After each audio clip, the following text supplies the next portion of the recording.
The broadcast is now starting. All attendees are in listen-only mode.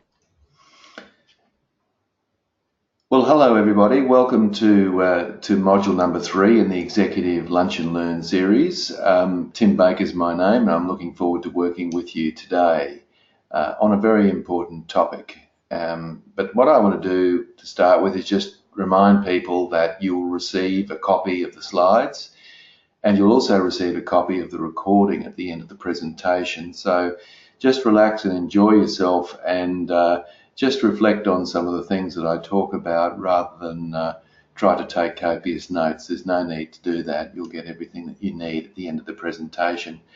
The other thing is, if you've got any questions or any comments that you want to make in relation to anything that's said during the Lunch and Learn series today, then just go over to the question box just there on the right hand side of your screen, and if you type in your question there, I will see the question, no one else will see it, and I'll be able to respond to it. So that's what that's for there. And I'll stop during the presentation today and respond to that statement or question, because if we wait until the end, we might have that awkward pause while we're waiting for people to get their thoughts together on what it might be that they want to say or ask. So do it during the presentation, I think, is the best way to go. Okay, so let's get underway. So today, as I mentioned, is an important topic, and it's an important topic because we're really talking about creating the thinking space, and also, of course, managing time, which is about that as well. Now, creating thinking space is critically important because all of us are time poor. Every single one of us is flat strapped. You're in this presentation now. As soon as you finish here, you're on to something else. You move on to the next thing. It's relentless, and it never ends, and it never will end. So we have to take control. We have to take charge of our time. We have to create this thinking space. And the reason I say that is that I would argue that executive managers are actually in the business of thinking. I mean, that's at the end of the day your job. Your job is to think, not just daydream, of course. That's not what I mean by thinking, but your job is to think about how to implement something and how to make something work. So that is your role. And if you don't create the time to do that, then you just get pushed from pillar to post. And frankly, you don't get the time to do what you get paid to do, which is essentially to think. So today's workshop is really looking at some of the key ways that you can create this thinking space and manage your time more effectively. Now, you can see from the Lunch and Learn series, we're up to Unit 3, so we've covered the first two. We looked at the strategically managing performance in Unit 1, and we looked then at enhancing your personal influence at the executive level in Unit 2. So we're sort of halfway through the program, and we're now going to look at creating this thinking space that I mentioned is such an important topic. So 3 things that we want to get out of today's presentation. One is, what is this concept of the third space? You know, what do I mean by third space? What does it actually mean in terms of you as a senior leader?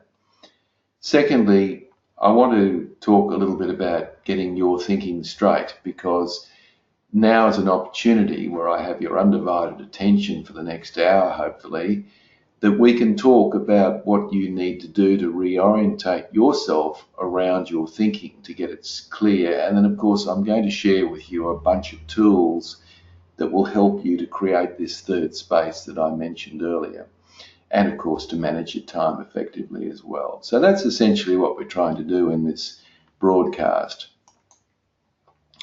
Now, there's a great book that I read a couple of years ago from Dr. Adam Fraser called The Third Space. So a lot of my thinking is around his book. It's a great book because what he talks about is this concept that we need to create buffers between the various activities that we create. In fact, I remember a story in his book where he wrote that this person who came home from work, which was a transition time, he drove home from work And what would happen is he'd walk straight into the living room, and because he was still in his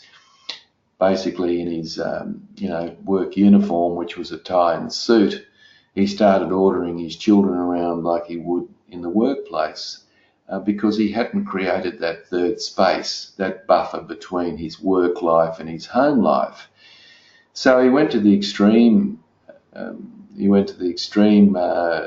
Decision to drill a hole in the wall, basically. So when he drove into the garage, he'd actually create a space by walking straight into the bathroom without seeing his kids or his partner.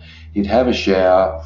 He'd then get into some comfortable clothes, and then he'd come out and greet his family. And because he created that third space, which was that buffer between work and home, he was able to change and adjust his thinking, which of course was completely different to what it would be in the workplace. So that's what third space is all about. So if you've got back-to-back meetings, it would be wise, for example, to create 15-minute time slots between each meeting so that you can just get your head around what you're trying to achieve in that meeting, which is really a good thing, rather than just going from one thing to the next and not being able to reorientate your thinking around the next meeting. A couple of other things that are important there, I think, is that ask yourself what I want from this meeting is a very good question. So before you go into any meeting, whether you're running the meeting or whether you're actually participating, ask yourself the question, what is the number one thing that I'm trying to get from this meeting? Now, if you can't answer that question, then it's likely that the meeting's going to be a waste of time, irrespective of how interesting it might be and all the rest. So we need to be able to respond to that question. And in order to ask that question and respond to it, we need to create that third space, that buffer, if you like, between the two meetings. Don't be concerned about closing your door. I find there's a lot of managers that are hung up with this idea that they need to have an open door policy. You can still have an open door policy and have your door closed now and again. People understand that people have got to create some concentrated time to do their work. So by all means, close your door, create that space. And people know that if they do interrupt you, then it must be extremely important in those circumstances. Schedule out and about time. So what I mean by that is a lot of senior leaders will say to me, I just don't have enough time to be out and about talking to the troops. And if that's the case, then you need to schedule it. So what it means is that you actually put a line through the day, literally, which basically means that you're out and about in the field for that day. And that makes a big difference because it's more likely that you'll honour that if you've actually planned to do it. Have a no meeting day. And what I mean by that is that, say, make Friday a no meeting day. So really, Friday is devoid of meetings, which means that you can do a whole lot of other things and catch up with things that you need to do, and indeed do some thinking time at the end of the week. Plan each day. It staggers me how few senior leaders, or in fact anybody for that matter, actually spends time putting together a to-do list of the things that are important in the next day. So yeah, put a list together. It's really important. And then it's important to spend time reflecting on the day. And what I often use and suggest that people use is a journal. So you get yourself a simple pad that you can buy in any store, and you use this as a journal to write down your thoughts, your ideas, to do your brainstorming, to make your lists. Anything that's worthwhile, it goes into that journal that helps you to create that reflection time. And of course, it's in vogue at the moment, but practice the concept of mindfulness or meditation. And if you're not sure what it's all about, or it all sounds a bit hocus pocus, then go and investigate it, because I can assure you it'll make all the difference in the world. If you can start to practice mindfulness, will make a huge difference. So there's some very practical things that you can do off the bat, and I'm going to refer to some of those things and some other things as well as we go through the presentation. So I guess the important thing that we need to do here is understand that essentially as a senior leader you have three things. We can put three baskets of virtually everything that you do. There is thinking time, there's doing time, and there's orchestrating time. So the doing time is where you're actually hands-on doing tasks. The orchestrating time is where you're organising and maybe chairing meetings or basically planning and strategizing how you're going to go about your next project. And of course, thinking time is in this third space, this reflection time. So I think as a general rule, I would be suggesting to you, you should be doing less doing. In other words, you should be delegating as much of that as you possibly can to the people that you lead. You should be doing more orchestrating, which essentially would also be around the concept of delegating. And I'm promoting the idea that you should be doing more thinking as well. So if you can create some space around the doing, then you've created a space for this third space that I'm referring to, which is this thinking time. So it becomes quite important to be able to do that as such. Now, I mentioned earlier, and I'll mention it again, that using a journal is a very powerful way of reflecting. And the people that do use a journal will swear by it. And perhaps those that don't use a journal will find this rather foreign concept. But you don't have to use a piece of paper and a pen, but it's certainly probably a good idea. You can cart it around with you wherever you want and pull it out at any stage. No one else gets to read this journal, but the whole idea is for you to write down your thoughts, reflections, the questions that you want to ask. Anything basically can go in the journal that'll help you organise yourself, and your thinking goes in this journal. And you take it with you everywhere. It is indispensable as far as I'm concerned. And once I finish one journal, I'll put that aside and start a new one. So I've got a whole collection of them in my office. So I'd encourage you to do that. And there are some videos online around journaling and its value. But you'll find that most successful people in life will take time out and spend time in their journal. And I think that if it's good enough for successful people, it's good enough for you and me to do that as well. So I'd encourage you to consider the journaling as a concept and an idea. The other idea, and certainly you can use this in your journal as well, is the concept of mind mapping. Now, mind mapping is a very powerful tool, and it's a tool that you can use, which is a great way of being able to build upon your thoughts. So you write the concept in the middle, and say it's a project that you're going to start, and then what you do is you branch out. You have a number of branches, and the branches are the key ideas. And from those branches come other branches where you're actually elaborating on those ideas somewhat, and you'll find that it's a very powerful way of being able to conceptualize something new. So again, there are lots of videos out there on mind mapping, and it's a very powerful tool to consider if you want to look for a tool to help you with your creative thinking. Now, I think it's very important as a senior leader to be able to answer this question. And if you can't answer this question, then I'd suggest that you spend a little bit of time thinking about this question. And that is, what do you want to be known for? So if people are being led by you, what do you want to be known for? What is the key things that you believe in terms of your own working area?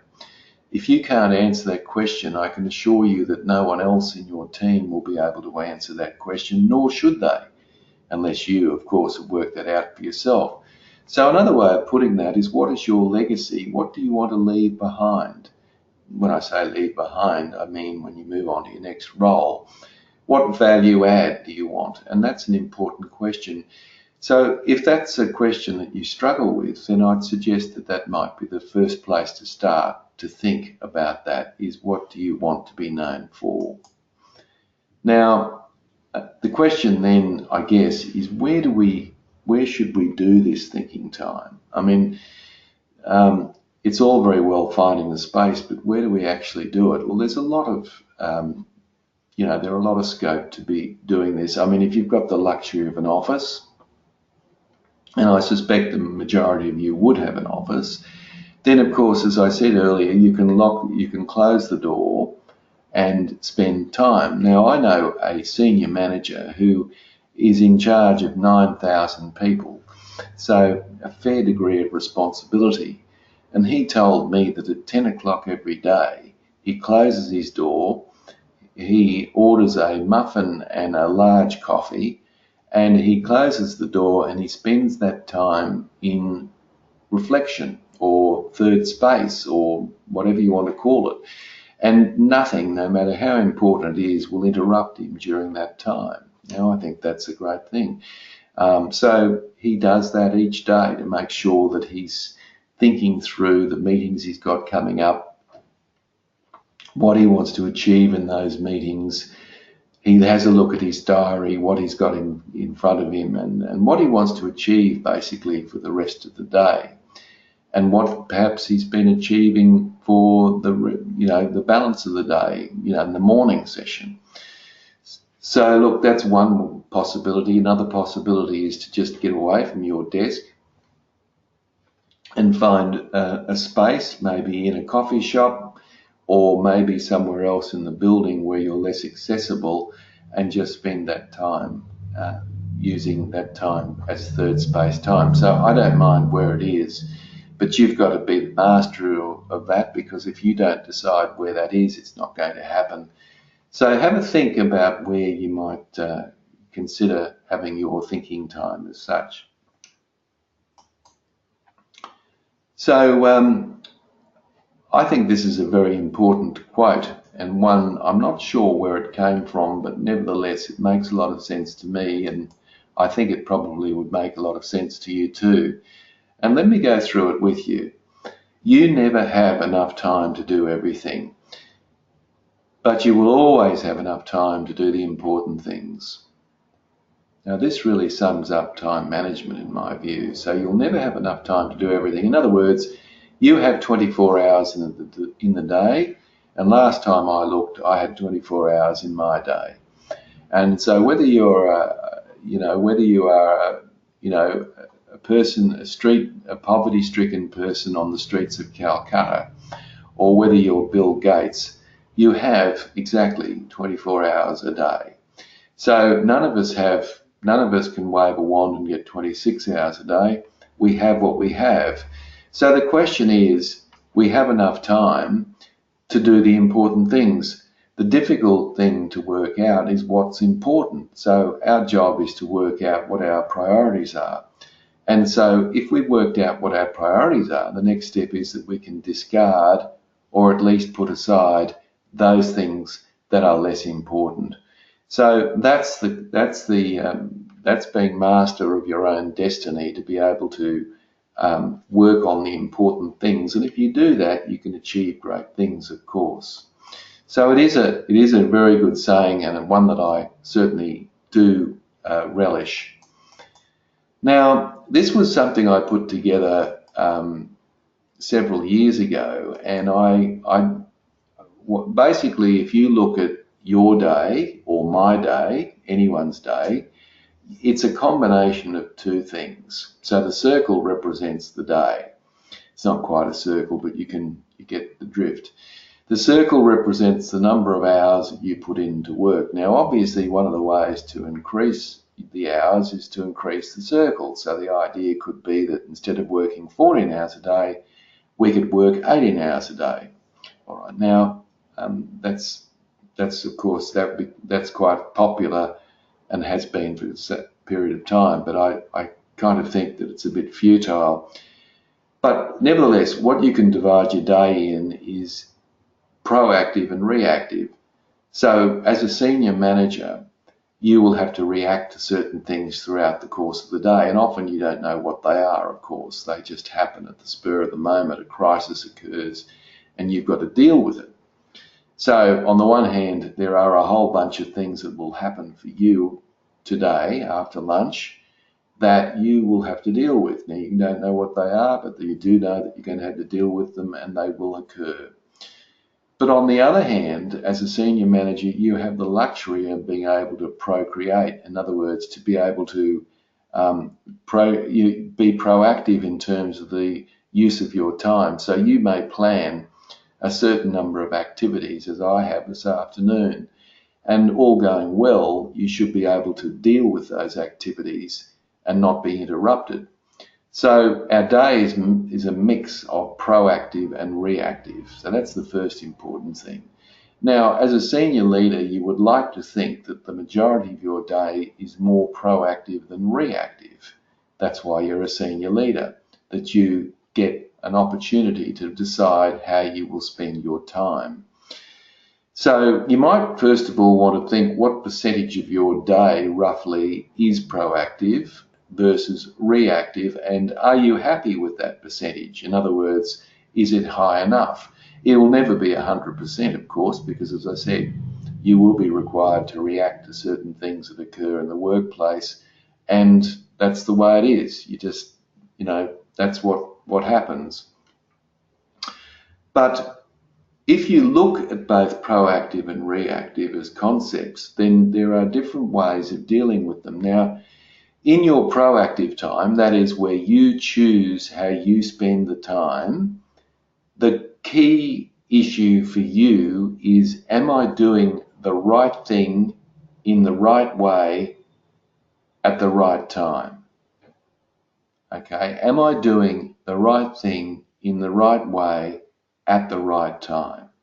So in other words, priorities are the key. As I mentioned earlier, your job is to work out what your priorities are. So that's the key signal there for using your proactive time effectively. But the reactive time is different. This is about how can I reduce the amount of time on this interruption, because let's face it, a reactive time issue is an interruption. Now, not all interruptions, of course, are a waste of time. In fact, you want to be interrupted about things that are important. You want to be told. But nevertheless, when you're interrupted, you want to be able to deal with that issue as efficiently as you probably can, which means to spend the least amount of time doing that. So that requires the use of systems, and systems are the key way of dealing with reactive time. So if you've got a system in place, for example, somebody rings you, so that's, they're obviously interrupting you. It's a reactive responsibility. You decide to take the call. But during that call, you have a little bit of chit-chat at the beginning. You talk the business of whatever it is that you need to talk. And then, of course, you summarize at the end what happens next, where to from here, who does what. That's essentially what happens. That's a system. You have a beginning, a middle, and an end. So even in a phone call, there is a system that we use, even if we don't recognize it. So the challenge for us is to prioritize on the one hand and to systemize on the other, depending on whether it's proactive or reactive time. Now, Pareto, the Italian economist, came up with a brilliant concept called Pareto's Principle, or as it's probably more commonly referred to now, the 20-80 rule. Now, the 20-80 rule is a brilliant little concept that basically says this, that 20% of the effort that you put into something will yield you 80% of the results, which of course is a good deal.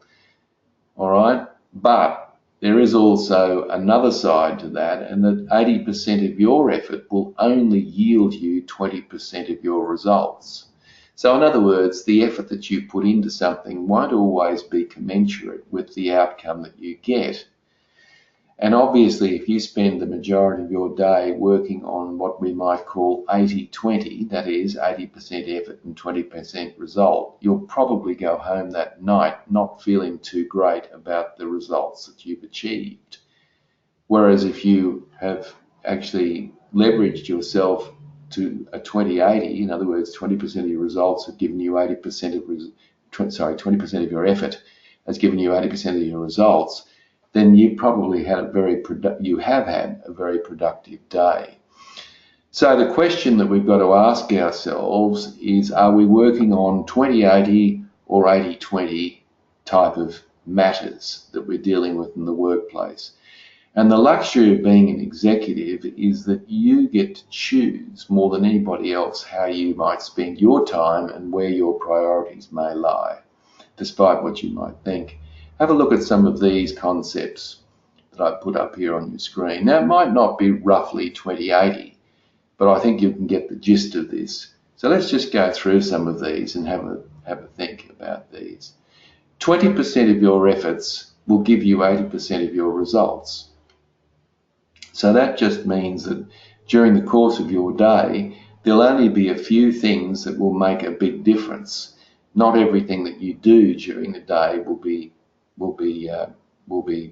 make a big difference.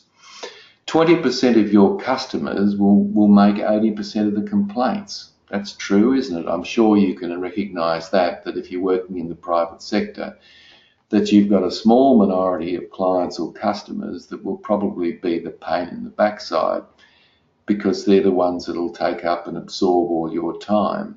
Now, if you're in the public sector, it's the same deal, that 20% of your stakeholders will make 80% of the complaints. 20% of your team will do 80% of the work. Despite the fact that you want to share the load, the reality is that 20% of the team will do the majority of the work, which basically means that 80% of the team will only do 20% of the work. And that's just a fact of life. We understand that. 20% of the projects that you deal with will take up 80% of your time. So that means that 80% of the projects will only take up 20% of your time. 20% of your workday will give you 80% of your job satisfaction. So not everything that you do every day will be wonderful, but there'll be a few things during the day which you'll gain an enormous amount of satisfaction from, but they will be in the minority. 20% of your customers or clients will yield you 80% of your revenue if you're in the private sector. So if you lined up all your customers or just look at a balance sheet, you'll find that there'll be a minority of customers that will actually bring in the majority of revenue for your business. So obviously you need to treat them very well, because if you lose them, you lose, of course, 80% of your revenue, which isn't a good situation to be in. So we have, if you look at your day, we have a concept of the 20, let's say you've got 10 things on your to-do list for tomorrow.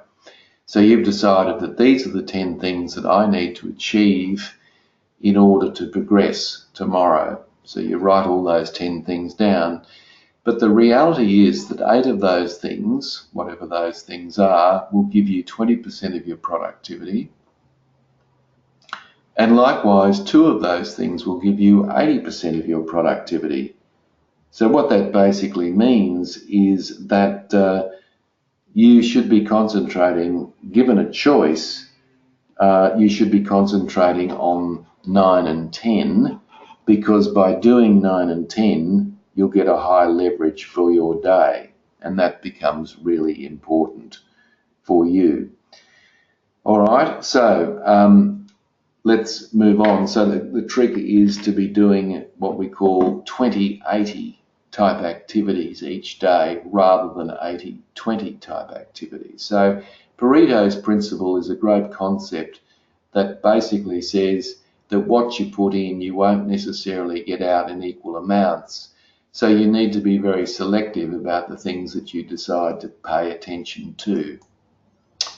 Now, Stephen Covey, the late Stephen Covey, in his book, The 7 Habits of Highly Effective People, came up with this grid. And I love this quadrant because it shows the Pareto principle in its entirety. So if you have a look at the screen in front of you, you'll notice that we've got over in the top left-hand corner things that are important and urgent. Now, things that are important and urgent have to be dealt with immediately. So things like crises, client demands, deadline-driven projects, all of those things are both urgent, as in they have to be done right now, and they're important, as in if I don't deal with them right now, I will have a price to pay. So these are things that you and I don't have a huge challenge with, because at the end of the day, there are things that we have to deal with that are urgent and important, but not everything that we do every day, of course, is urgent and important. Now, what happens is that once we have completed the things that are in quadrant 1, we tend to migrate down into quadrant 3. Why do we migrate to quadrant 3? Because these are things that are urgent but end up not being important. So in other words, they're urgent in the sense that we have to respond to them, but once we've responded to them, we realize that they're not particularly important. So, for example, some interruptions are urgent in the sense that you're being interrupted, but they're not necessarily important. Some phone calls, or what people want to talk to you about on the phone, may well be urgent. Well, they're urgent in the sense that they're ringing you, and it's a good idea to pick up the phone when it rings. But what's being said in the content of that phone call isn't terribly important. So, the challenge that we've got is not to spend too long in quadrant 3. The key for you is to deal with those things assertively and as briefly as you possibly can. And where you need to move to is quadrant 2, because quadrant 2 is actually where Pareto's principle of 20/80 kicks in. These are things that are important and not urgent. In other words, they don't have to be done now, but ultimately they've got to be done at some point. So if you have a look at the list of things that are in front of you, preventative action, so making sure that a breakdown doesn't occur by doing some maintenance on machinery, giving people some coaching and training. Ultimately, if you don't do that, you're going to have a price to pay for that. Deciding how you might plan your work. It's not urgent. No one's actually looking over your shoulder to see if you've done any planning, but it's certainly important because it can pay off for you to get things done a lot quicker. Recognizing and capitalizing on new opportunities is important but not urgent. Continuous improvement is important and not urgent. And managing performance generally, people would suggest, is important but not necessarily urgent, but has to be dealt with. And of course, the key for you is not to spend any time whatsoever in quadrant 4, which is both not important and not urgent. So things that are not important and not urgent need not be dealt with in quadrant 4. All right, so I would argue that a lunch break, for example, would be a quadrant 2 activity. Yes, it's important to recharge your batteries, but it's not urgent, and that's often why we don't have a good solid lunch break when we should, because we don't see it as urgent. Oh, sorry, we don't see it as important. So I like Stephen Covey's 4 quadrants. It makes a lot of sense, and it helps you to align your most important and urgent, and not just to be dealing with things on the basis of urgency. Which brings us to the to-do list, the good old to-do list. I think it's very important that you have a to-do list. I think it's if your day's worth doing, it's worth planning. The majority of people spend more time planning their holidays than they do their work, which doesn't seem to make a lot of sense. So a to-do list can help you clarify your thoughts, and when you write some things down on a piece of paper or on a spreadsheet, that in itself is only half the to-do list. What you need to do is you need to then prioritize those 10 items. So what's the most important? Which of those items needs to be done? And of course, you can go back to Covey's quadrant there and look for the 20/80s on your list. So which of these things will give you the least amount of effort? Sorry, which of these things will give you the greatest results for the least amount of effort is a very good question to ask once you've made your list of 10 things. And then to spend time on those things and leave some of the things that may require a lot of effort but not give you great results towards the end, so that if you don't achieve them, it's not problematic for you. So I strongly urge you to use a to-do list. It does work really, really well. Another concept that you might like to think about is that when someone interrupts you in the workplace, it's a good idea to use what I call the GROW model.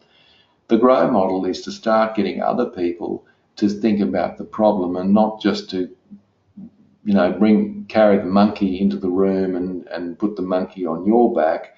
Instead of doing that, instead of you responding, in other words, to their question, perhaps you might help them answer their own question. How might you do that?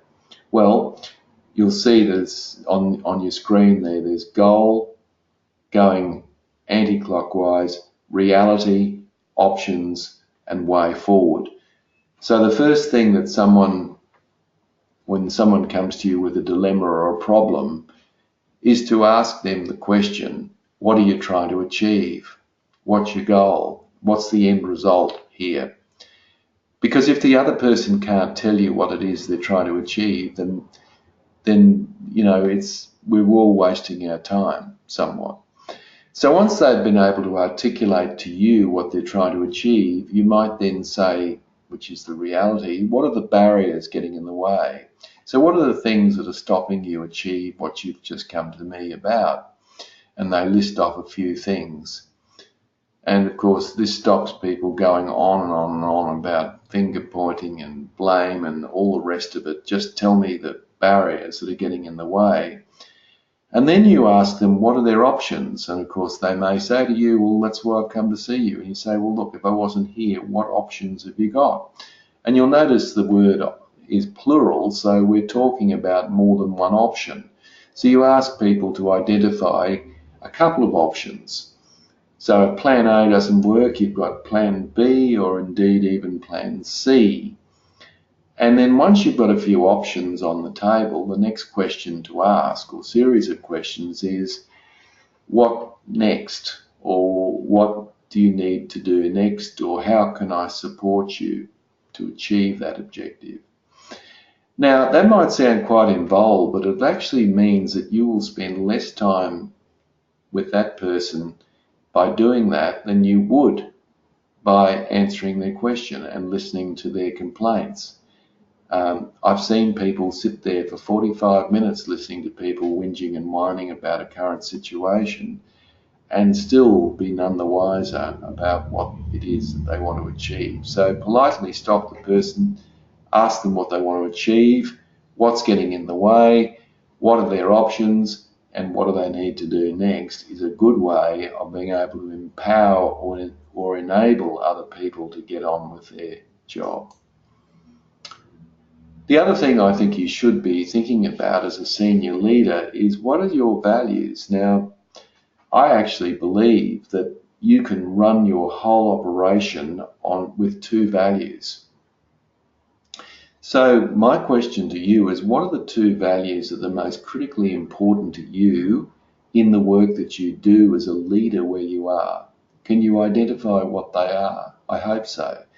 And if you can't, then I suggest you get your journal out and start thinking about that. And then what you do is that once you've identified those values, then you look through the prism of those values at every single thing that comes across your desk. So not only should you look at it from a procedural point of view, but you also look at it from a values point of view as well. And really, I should be able to walk up to anyone in your team who you lead, and I should be able to say to any of your team members, what are the two values that your leader believes to be the most important values? And they should be able to rattle those off to me without a moment's thought, because you are always talking about those values, you're always considering those values in everything that you do, say, think and do. So that's another little strategy that you might like to consider in terms of the way you do your work. Now, we're coming towards the end, and I do want to talk about the open door policy. I think there are lots of managers who believe that the open door policy is a good thing. So in other words, if people want to come in and talk to me about anything or everything, they have an opportunity to do that with an open door. Now, I think that's quite admirable, but the problem is, of course, that you're going to get interrupted about a whole range of things that you really don't want to hear. And it'll be very hard for you to mask your feelings about not wanting to hear that from the people that interrupt you. So, what's the answer? Well, I think the open door policy is a good policy, but more important than that is to make sure that every now and again you have a closed door, as I said earlier on in the broadcast. So the idea is for you to make sure that you don't always have the door open, because the fact of the matter is there are things that you need to attend to which don't require you being interrupted. And most of your team members are very reasonable about that. They understand that. As long as your door's not closed, all the time, you will find that people will be very accepting of the closed door when it needs to be closed. A more important question for you as a leader is to ask you, do you have an open mind rather than an open door?